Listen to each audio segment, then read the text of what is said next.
পরিবর্তনের প্রথম ধাপ নিয়ত শুদ্ধ করা। নিশ্চয়ই সকল কাজ নিয়তের উপর নির্ভর করে। নিজের উদ্দেশ্য ঠিক করুন। আল্লাহর সন্তুষ্টির জন্য পরিবর্তন হতে চাইলে। 2 নাম্বার, প্রতিদিন কোরআন তেলাওয়াত করা। এক আয়াত হলেও বুঝে পড়ার চেষ্টা করুন। অর্থসহ পড়ুন ও তা নিয়ে চিন্তা করুন। 3 নাম্বার, নিয়মিত নামাজ আদায় করুন। 5 ওয়াক্ত নামাজে সময় মতো দাঁড়ান। মনোযোগ দিয়ে নামাজ পড়ুন, যেন আপনি আল্লাহর সঙ্গে কথা বলছেন।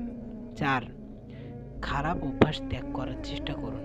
গীবত, মিথ্যা, রাগ, অহংকার এগুলো ধীরে ধীরে বাদ দিন। মনে রাখুন, আল্লাহ সব সময় দেখছেন।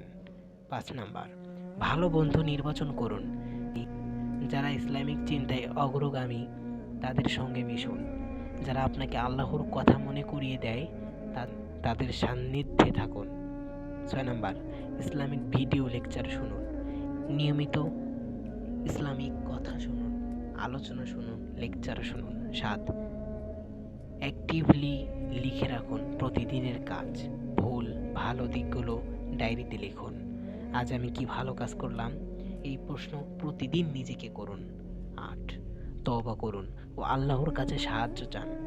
আমাকে সঠিক পথে রাখুন, আমার অন্তরকে দৃঢ় করুন। বারবার দোয়া করুন যেন আল্লাহ আপনাকে পরিবর্তন করতে সাহায্য করেন। শেষ কথা, নিজেকে পরিবর্তন একটি জার্নি, গন্তব্য নয়। ধৈর্য ধরো, আল্লাহর উপর ভরসা রেখো, ধাপে ধাপে এগোলে ইনশাল্লাহ সফল হবেন।